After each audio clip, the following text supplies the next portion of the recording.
আজকে বাজার থেকে সস্তায় ডাল আর চিনি আনলাম। ছোট্ট বাড়ি হলেও আমাদের হাসি বড়।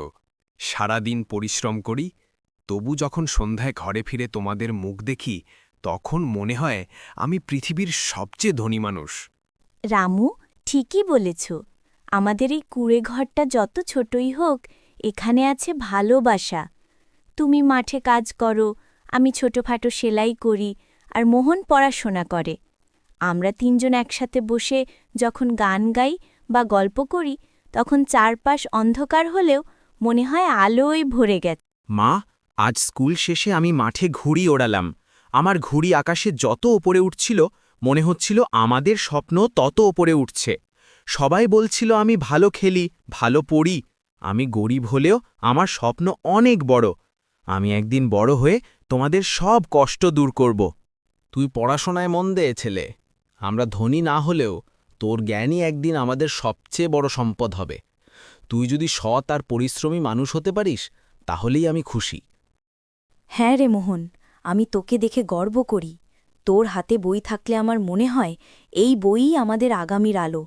তুই যদি বড় মানুষ হোস, শুধু আমাদের নয়, এই গ্রামেরও মুখ উজ্জ্বল করবি। মা, আমি শুধু তোমাদের হাসি দেখতে চাই।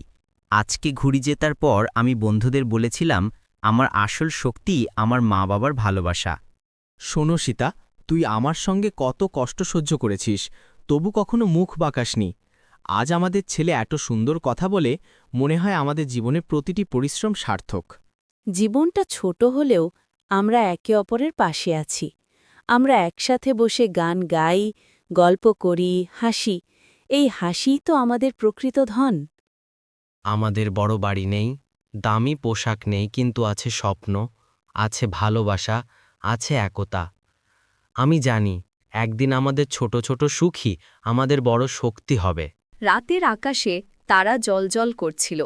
তিনজন পাশাপাশি বসে গল্প করছিল। ছোট্ট ঘরের ভেতরে হাসি আর ভালোবাসায় ভরে উঠেছিল। বাইরে যতই অন্ধকার থাক, তাদের মনে আলো জ্বলছিল। সুখ মানে বড় কিছু নয়, ছোট ছোট মুহূর্তেই লুকিয়ে থাকে। আজ আমরা সেই সুখ খুঁজে পেয়েছি। সেই রাতে রামু, সীতা আর মোহন একসাথে বসে হাসল, গান গাইল আর স্বপ্ন বুনল। গরিব হলেও তাদের পরিবারে ভালোবাসা, একতা আর আশা ছিল অগাধ, যা কোনো সম্পদের চেয়েও বড় ধন।